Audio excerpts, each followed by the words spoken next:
NC State for their third non-conference game of the 2022 football season, and there's reason to believe the Wolfpack might be the toughest test for the Red Raiders in non-conference. I've got Kenton Gibbs of the Locked Wolfpack on to take a look at NC State this year, and we'll give our previews and predictions for this non-conference contest.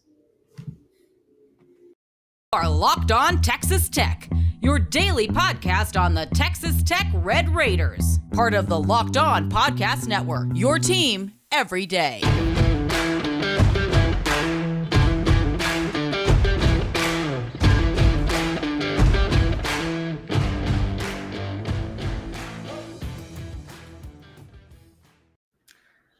Welcome, everybody, to today's episode of Locked On Texas Tech. It is a nice Tuesday afternoon here. I'm Emory, your host, as always. I'm joined today by Kenton Gibbs, of the host of Locked On Wolfpack. Now, before we get into anything today, I do want to make sure you guys, if you're on Locked On Texas Tech, do check out the previous previews for the 2022 football season. I just recorded with Jonathan Davis on Friday, and that episode is out already, so you can check that out, in addition to the Houston and Murray State previews that I've already done. Now, Kenton, as we get into the 2022 football season, it's one that is highly anticipated for NC State. You guys come into the season off of a 9-3 record last year. Really could have easily gone 11-1. Close loss to the Wake Forest and Miami last year. But as you look at this NC State preseason, I have to first ask, just how's the vibe around the program as you get into the season? Really high expectations, and arguably a team that could be on the dark horse candidate for the college football playoff. The feeling is that of higher expectations than we've seen in quite some time at Raleigh. Like, that's just the reality. I played for Dorean. I was part of his first ever recruiting class, and there has never, not one time since I've been here, been any team as far as football goes that has had this high of expectations placed upon them. And so it's really a season where it's going to show, sink or swim, who you are. Can you handle the pressure of being a team that people are looking at highly, or will you wilt under it? It's a question that will be answered in games like this Texas Tech game. Yeah, and I mean, you look back at NC State over the years, and it's really nice that you mentioned that you were part of Dorean's first recruiting class. Now, something I was going to bring up is just you look at the first few years under Dorean, you guys had a little bit of struggles, I would say, up until about 2019 or so. Then that's really when kind of the ship started to flip. Obviously, 2020 was a good year as you went 8-3, I believe, or 9-3, excuse me, with the bowl game against Kentucky. This past year, obviously, you went 9-3. Again, another solid year with Devin Leary at the helm at quarterback. So really, it's like after that 2019 season, people were maybe calling for Dorean's head, but the last 2 years, you've seen NC State really show up to be a top 3 or 4 team in the ACC. So as you look at this team and you see kind of the expectations around it, is this something that you guys expected before 2020? Could you see the momentum building under Dorean, or was it just something that kind of came out of the blue? Oh, absolutely. Absolutely. When Devin Leary had gotten hurt, I told everybody who would listen, when he comes back next year, this team is going to be a force. Because the way that out of every dark moment, out of every bad thing, good thing, anything that happens in life, there is always a silver lining. And the silver lining out of what happened during Doran's worst year, which I would say would be probably 2018, when everybody named Mama who put on a Wolfpack jersey was hurt that year, I knew that, number one, people that weren't supposed to be playing were forced into playing. That helps grow and develop a team. But number two, folks were going to get back healthy, and we were going to see what people really were. And then you add that on to guys having game experience that otherwise would not have. That's a recipe for success. And then you look at some of the things that they've been doing on the recruiting trail as well. The success that has come as a result of that should not be a great surprise. If you are familiar with this program, if you're familiar with Coach Thunder and what he does as far as strength conditioning, if you're familiar with Coach Gibson, it wouldn't be a big surprise to see that Doran's having the success that he's had as of late. Got you. And as we get into some of the specific players, you've got to start with Devin Leary. I mean, 2021 for him was building off of what we've already seen from him as a quarterback, as really a veteran of the state program. Like when I think of what NC State was able to do from 2019 onwards, 2020 obviously didn't get to play a lot, got injured if I remember correctly as well. But the efficiency was there. In 2021, we finally got to see a fully healthy Devin Leary for a full season. And the numbers for any Texas Tech fans out there, they are incredible. 8 yards per attempt, 35 touchdowns, 5 interceptions. He went for over 3,000 yards in only a 12-game season. Really impressive. He does lose his top receiving threat from last season, which we'll get into in just a couple minutes. But when you talk about Leary, there is some real Heisman hype going around him. And I have my opinion on it. I think it's justified. But as you look at him, as you've obviously watched a lot of Devin Leary, do you think it's justified? And where do you think he stacks up as some of the best quarterbacks in the nation? Well, I want to say this. Everybody called me crazy. They said I was a madman and a homer when I said after this sample size that we saw out of 2020, there is no reason to not believe that Devin Leary will come close to breaking some records. He will come close. He will be in the record books as far as NC State records go for multiple things. I told everybody that, and they said, well, he only played against Duke and he played at the end of the Virginia Tech game when they were pretty much giving them soft defenses to throw at and all that. And people said, well, you haven't really seen. But I said, for what he gave, and when you couple in the context of the fact that he missed a ton of camp because of COVID and came out and did that, when you have an entire offseason where not only are you the guy, but then you go in with a full camp, it's no reason to believe that you can't expound upon what was already good. So is the Heisman hype justified? After what we saw last year, you tell me. In what world do we look at quarterbacks with a 7-to-1 touchdown interception ratio playing against in a Power 5 conference, playing in a situation where, like, objectively speaking, and this is not a knock on any of his guys. This isn't, because what happens a lot is when you praise one guy, sometimes you tear others down. This is an objective fact. This is not to knock anybody or anything like that. And I'll say this: if this draft were different and we didn't have all the players who got the extra COVID year in it, this wouldn't be the case. Not a single skill position player that Devin Leary played with last year was drafted. Not a single one. Crazy. You talked about losing his leading receiver. Emeka Emezie was an undrafted free agent. You talk about losing his 2 leading rushers. Both Bam Knight and Ricky Person. Neither were drafted.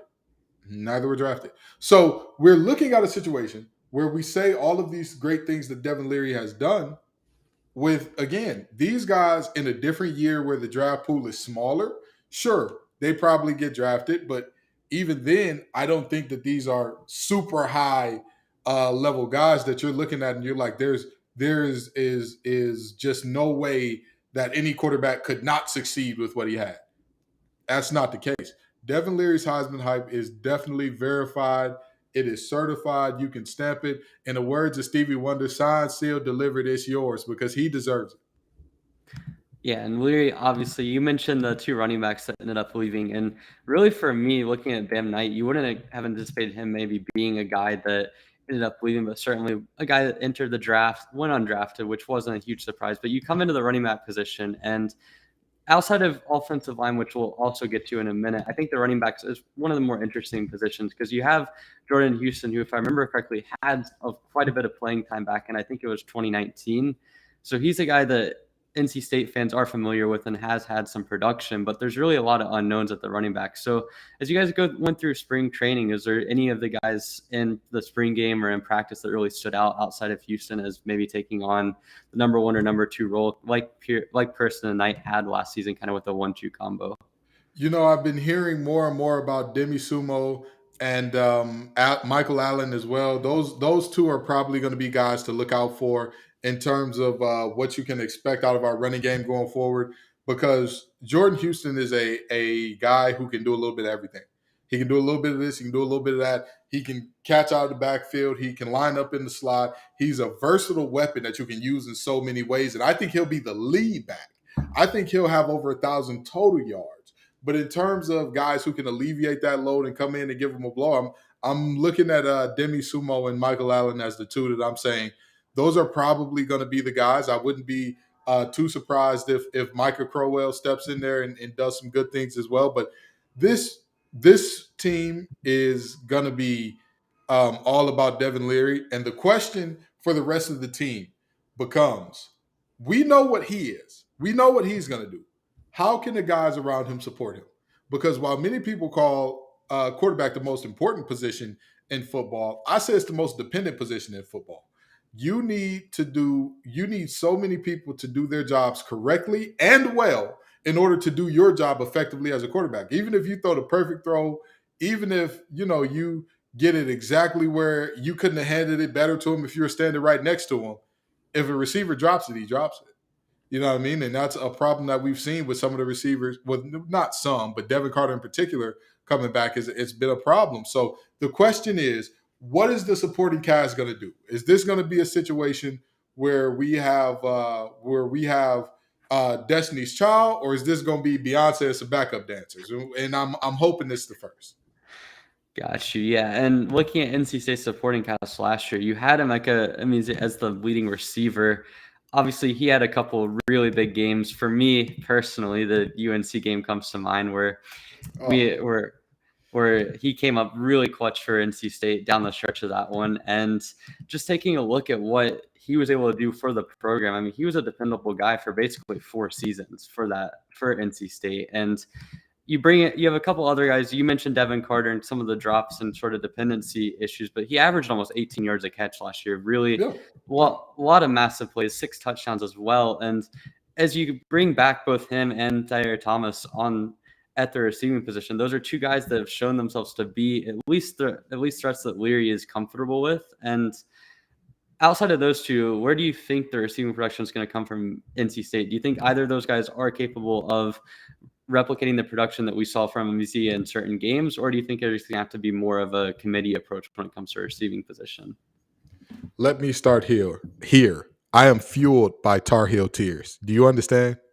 Some people need pre-workout. Some people need creatine. Some people need protein. All I need, some people say, "Don't wake me up till I've had my coffee." Don't talk to me until I've had my Tar Heel tears for the morning.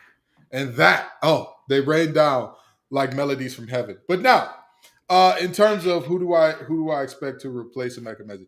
You don't replace a guy like Emeka Emezi 1-for-1.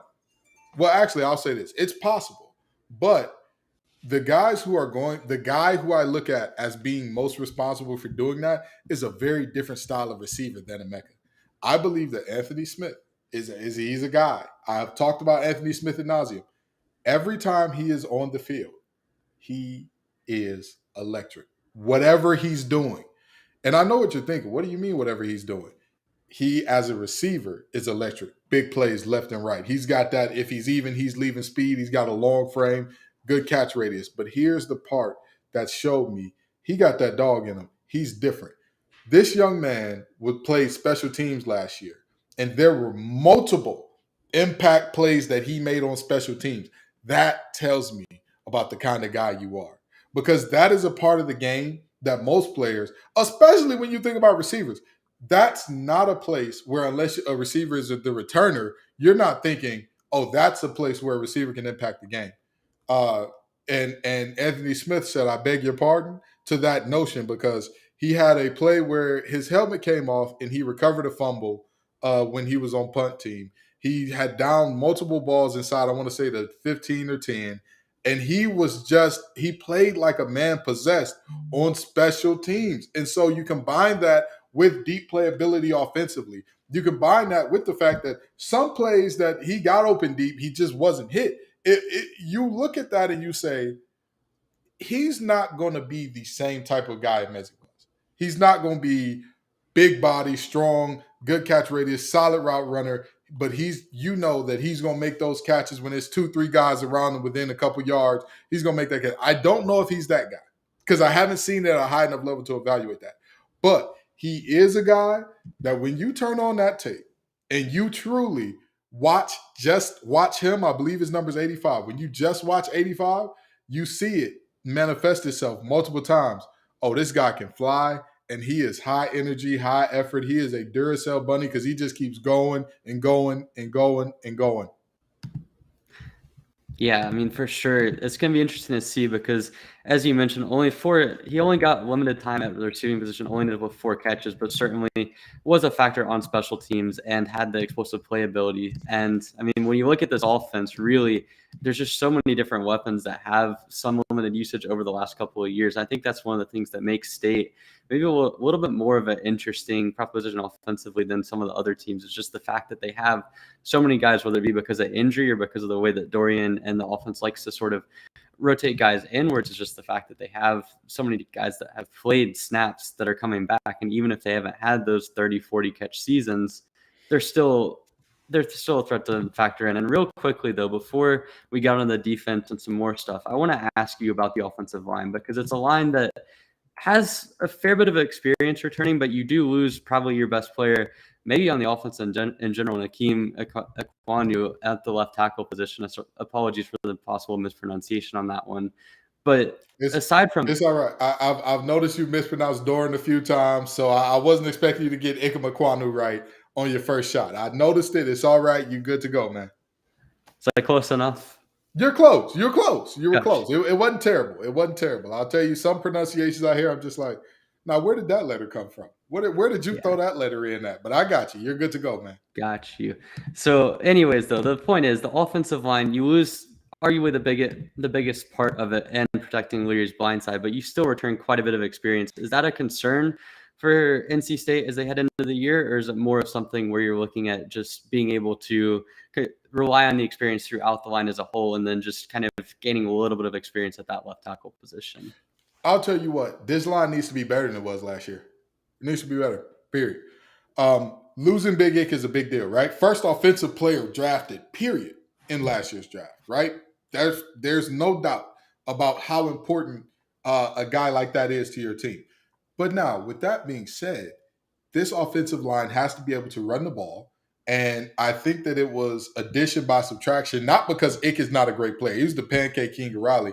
The man had more bottles lined up than whatever nightclub you like to go to with your friends on Saturdays. But the reality is, I feel like because of how dominant Big Ick was, it made the offensive coordinator just a tad bit lazy. Tim Beck got a tad bit lazy and lacked creativity in the run game because the simple solution was always, well, run behind Big Ick.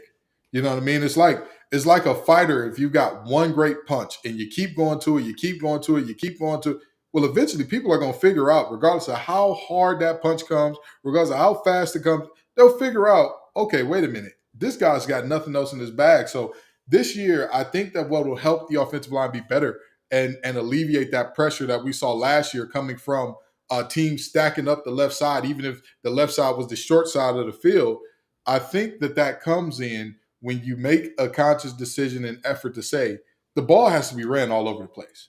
And we no longer have a guy that we know is going to clear out whoever's in front of him and take him to the bus like Michael Orr and blindside or whatever the case may be.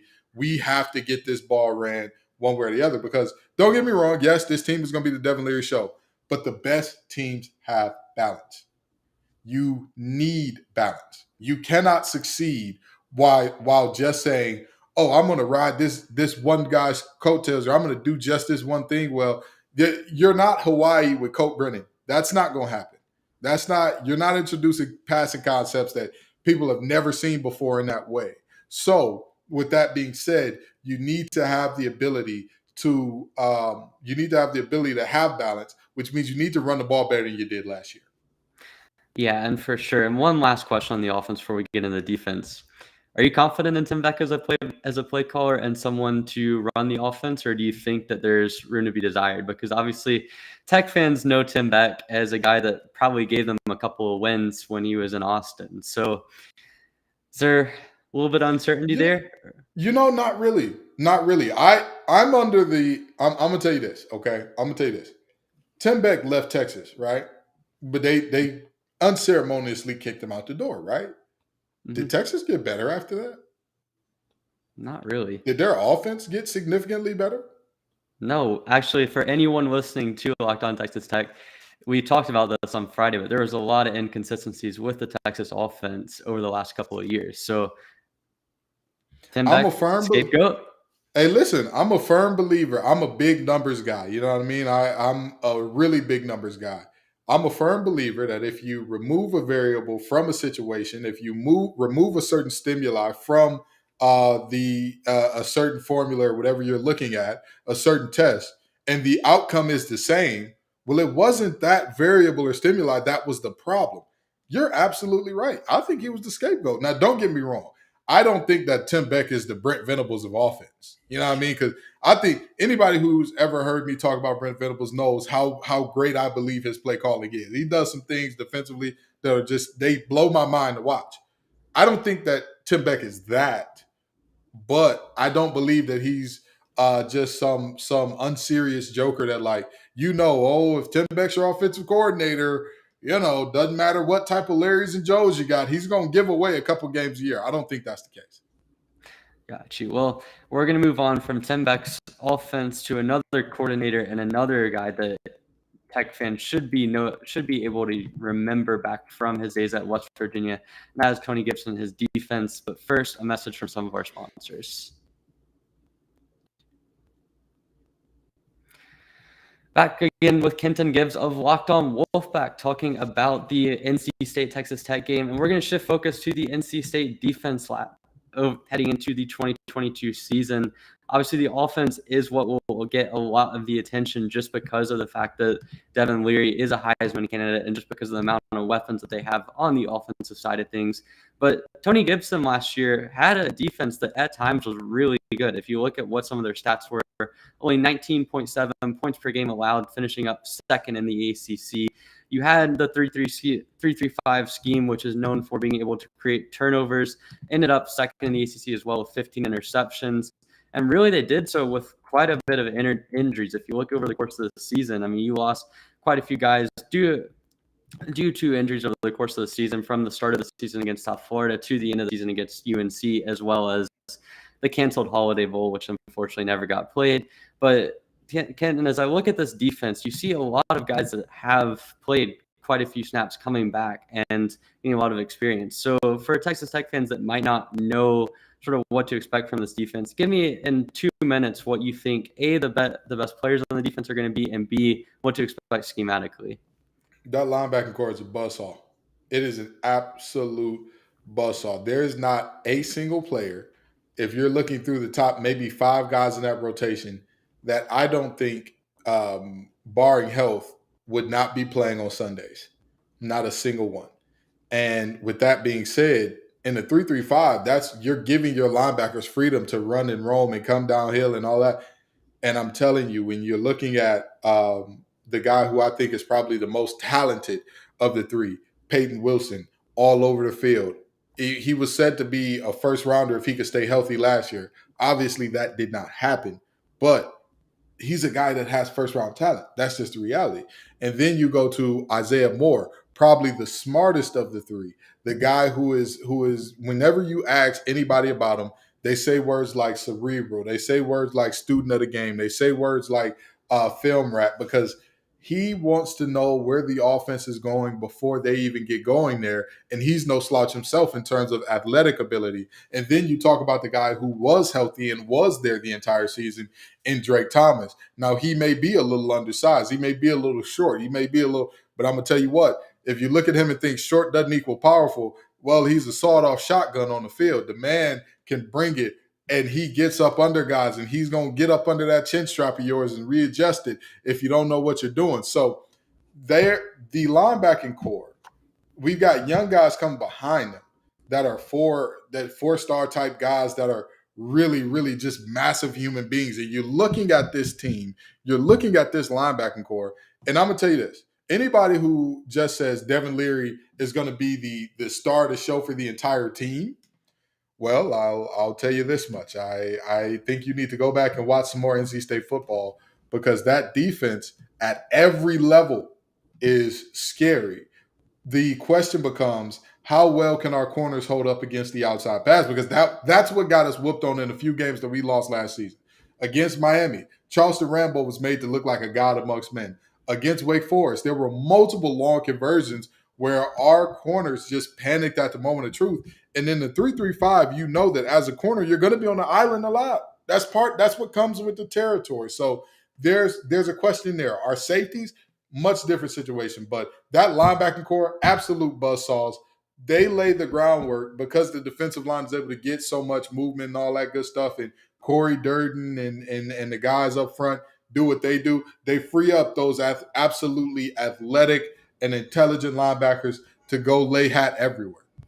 Yeah, when you look at what this defense was able to do, I mean, it really does start with the linebacking core, like you mentioned. Having a lot of guys coming back healthy is going to have a major part as well. But for Texas Tech, they have a lot of receivers on the outside that are 6'4" and 6'5", whether it be Jerron Bradley, whether it be J.J. Sparkman, Brady Boyd as well, coming in from Minnesota. You've got a lot of talent out there. And if you look at NC State's corners, you can make the argument that they're not short by any means. But certainly, like you mentioned last year, on the outside was an area where they struggle with. I mean, you mentioned the Miami game against Charleston Rambo. You look at some of the other receivers that they faced, and really it was those teams that had a lot of explosiveness on the outside. I mean, you look at some of the games against good offenses like a Louisville that you would think had a lot of explosiveness. They only put up 13 points, but other games, again, UNC, even though on top of that game, allowed 30 points in a season in a game where you had a guy like Josh Downs that was a difference maker. And then you look down the line again, Wake Forest, another team that had a lot of explosiveness at the receiver position. So with the secondary, you mentioned it kind of being a little bit of where NC State got into trouble last year. Is there any changes in personnel or maybe a little bit of a difference in terms of just the depth of the team that you think might make a difference in terms of helping out the passing game, and specifically looking at the corners? Because if what you mentioned is exact, and obviously what seems to be the case on tape is the case, then it would seem that the corners are maybe the weakest point of this defense and what needs a little bit of change heading into this year. They got to grow up. That's the reality. I don't think that there have been any greatly impactful guys who have been bought in. No disrespect to any of the players who are new. No disrespect to the freshmen. I hope y'all prove me wrong. But with that being said, I don't think that there's anybody who we expect right away to come in and, oh boy, he's an all-conference guy right now. Right? And no ifs, ands, or buts about it. That's a first round. I don't think that they bought in anybody of that caliber or anybody that you would think of in that regard at this moment. So the guys on the outside, you've got to grow up. You've got to play the ball better. You have got to see plays through and find ways to get off the field on 3rd and 4th and long. At the end of the day, when that front seven does their job and they, force offenses into bad positions, the corners have to capitalize. And not just our slot and nickel corners. No. Outside guys, you've got to capitalize because you know what's coming at this point. You don't have to think about the run. You don't have to think about underneath routes. You don't have to think about any of that because guess what? You can always let them have the stuff underneath. Rally, make a tackle, get off the field. As opposed to when you're looking at the back of a receiver's head and all of a sudden the other team is striking up the band, or you need a stop here.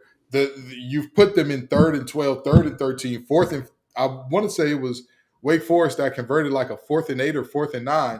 You've put them in the bad position to where running the ball is out. It's out, period.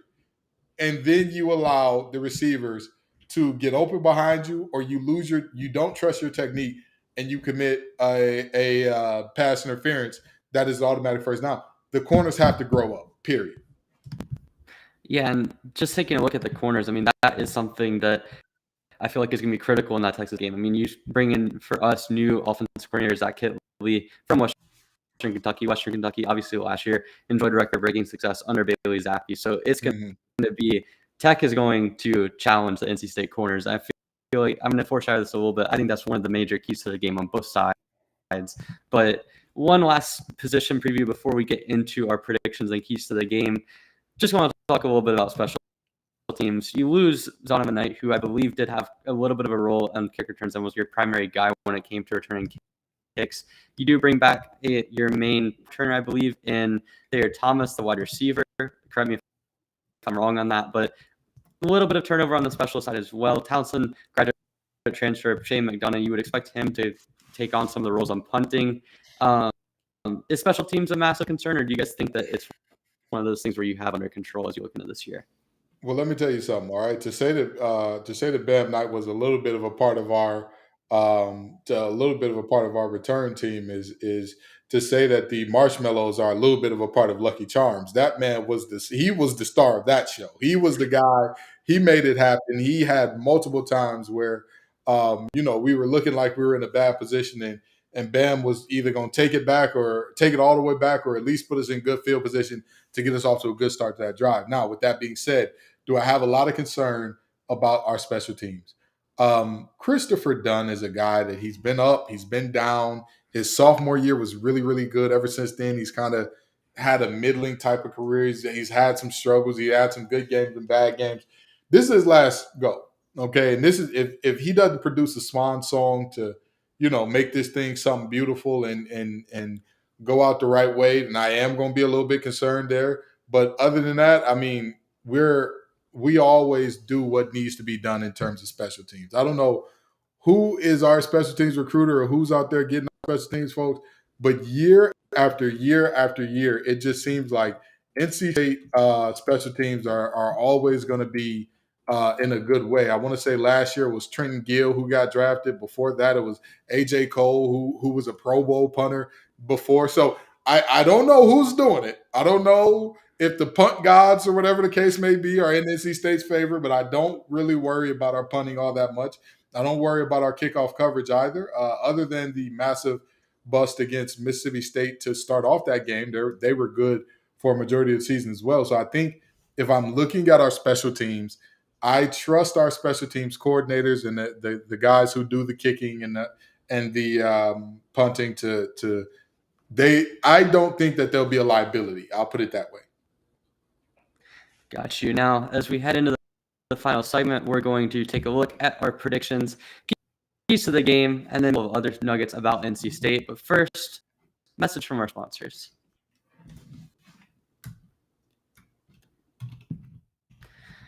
Welcome back here, previewing the NC State-Texas Tech game for the 2022 football season with Kenton Gibbs of the Locked On Wolfpack show.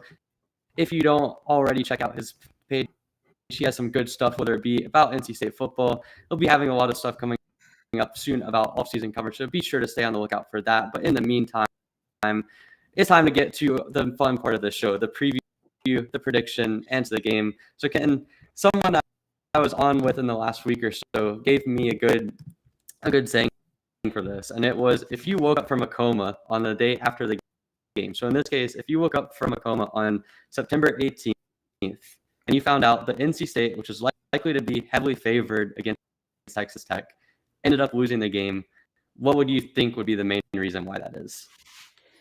I would say if they lost, it would have to be high scoring, and it would have to be that the coaches have in fact showed that they have not progressed at all from last year, and Texas Tech took great advantage of that. I would assume that would be what the situation was, and you combine that with a potential inability to run the ball, and you could see a world where this happens. You could absolutely see a world where that happens. Yeah, for sure. And as you look to this game, I know when we're recording this is a couple of months out from when the game's actually going to happen, so there's a lot of projecting going on. But give me a couple of players that you think could be the main sort of catalyst for a change one way or the other in terms of swinging the game for NC State in this one. Oh, absolutely. Devin Carter is a guy that I've been beating on the table for a long time about saying this is going to be his year. This is going to be his year, and it starts to feel like Groundhog Day. But guess what? If it's Groundhog Day, call me Bill Murray, because I think that this is the year where Devin Carter fixes those minor things with inconsistency, and he combines that 18-yard per catch ability with making the little plays, with making the mundane plays. And, y'all cornerback room is y'all also got some pretty big guys over there. One of them y'all took from us in Malik Dunlap. And I think that while size is never a bad thing to have, I do think that there may be a little bit of a deficiency in terms of speed there. And so if Devin Carter and Anthony Smith can find ways to have Texas Tech folks looking at the back of their heads all game, it's going to be a very good game. So those are some guys. And one more guy that I'll say could have a massive impact on this game. He does it all. He does everything. He can rush the passer. He can hold it down against the run. He's good in coverage. He missed a lot of last year, but I know he's going to be itching to get back. Peyton Wilson. If Peyton Wilson is able to be effective in his zone drops, is able to be effective in analyzing plays, I think that it'll be a very, very good day for NC State football. Yeah, and Peyton Wilson coming off off of a season-ending shoulder injury last season. He is back for more for NC State, a guy that should have been drafted had it not been for the injury concerns. Just to come back, he's going to be an impact player. But we talked a lot about the offense. We've talked a lot about the defense, a little bit about special teams, and a couple of keys. But now it's time. Ken, what do you think the final score of this game is going to be? I think we're looking at 38-21 NC State. I think that Texas Tech has historically not done much defensively. And don't get me wrong, I know, a few years ago with guys like Dakota Allen and whatnot, they were starting to kind of swing the pendulum back the other way. But I can't see a world where Texas Tech slows this NC State offense down meaningfully. But I also can't see a world where NC State's defense holds Texas Tech completely off the board. I doubt that that'll happen. I know that they're going to get theirs and that's going to happen. But I've got NC State winning this one pretty handily. Yeah, I think I'm going to go with State winning as well. I do think it's going to be a little bit closer than the prediction that you had. I think the biggest thing for me that bothers me is that Devin Leary is a quarterback that quite simply doesn't make mistakes very often. And if you look at when Texas Tech had success last year, in those sorts of games against Iowa State, these state teams they should have been real underdogs against. That happened when you had quarterbacks that were mistake prone. Will Rogers kind of having an uncharacteristically poor game when it came to fitting things into tight windows. I do think Tyree Wilson for Texas Tech is going to be an interesting matchup against the offensive line of NC State. If you have some of those issues that popped up at times last year, Wilson is the guy that could have a huge game. He had a massive game against Mississippi State as well as against Iowa State. So the pass rush for Tech is going to be something I could see being a really impactful thing. But with Leary's consistency, with the deep play threats that NC State has on the outside, the fact that this defensive unit, I think at the corner position especially, you have a little bit of reason to be concerned with Texas Tech. So I think I'm going to take State to win. I think it's going to be somewhere in the neighborhood of 41-31. I think it's going to be pretty high scoring. Leary's efficiency, again, whenever you got a guy that has a 7-to-1 touchdown interception ratio, it's incredible. I do think that State has a little bit of questions when it comes to the running game, like you mentioned, and that might allow Tech to stick around. But even if Tech's offense is firing, I just think the defense is a little bit too far behind this year to match up against a team like NC State, which, granted, I mean, they're a really good offense. I don't think for any Tech fans watching this that losing the State would be a reason to write off the season or anything. But I do think this game is going to come down to which team can have more consistency on the offense. I think that's going to be NC State. Although, again, like you mentioned, this isn't a game where it's a massive shocker. I do think that there are ways for Tech to win this game offensively, especially in taking advantage of some of the inexperience or some of the inabilities and a little bit of inexperience in the defensive backfield for State. But that's going to be it. That wraps up our preview. Now, for me, you can follow me at eraser41 on Twitter and the official Locked On Texas Tech Twitter account at LockedOnTTU. Kenton, where can the people find you? Absolutely. You can find me at LO_Wolfpack for the Locked On Wolfpack Twitter. You can find me at TGIF_Ken. Just be aware you're not getting Kenton the sports analyst. You're getting Kenton the man there. So there'll be things besides sports. Got you. And as always, you can find both Locked On Texas Tech and Locked On Wolfpack wherever you get your podcast, whether that be Spotify, Apple Pod, or wherever, as well as on YouTube. Both of us have YouTube channels that are continuously going up, so do check that out. In the meantime, if you want to get some more information on both of these teams, you can check out either the Locked On ACC channel hosted by host Candace Cooper, who does a great job over there, or the Locked On Big 12 channel with host Josh Neighbors. You can see me on the roundtable this upcoming week, so stay tuned for that. In the meantime, Kenton, thank you for your time. It's been great learning about NC State. I highly recommend everyone check out Locked On Wolfpack in the days coming up to the Tech game. And I want to leave you with one last question. For any Tech fans making the trip to North Carolina and to Raleigh, give us 2 places that you think we should check out in the days leading up to the game. Well, I'll tell you this. It depends on what you're going for. But if you're looking for, if we're talking about food places, which I believe was where you were going there, yes, there should be 2 places that I would probably advise you go. One of them requires a reservation, real upscale type place. Sullivan Steakhouse. I don't think y'all got that in Lubbock. Do y'all have a Sullivan's in Lubbock? No, Sullivan's. Okay. Yeah, Sullivan Steakhouse, absolutely amazing place to eat. I mean, chef's kiss, top notch. With that being said, a place for folks who like you just kind of want something on the way and something a little different or exotic that you might not have. I probably advise Cookout. Cookout is a pretty good snack, and after the game, if you get a little, if you have a few drinks or whatever the case may be, and nothing hits like a good old fashioned cookout tray in that moment.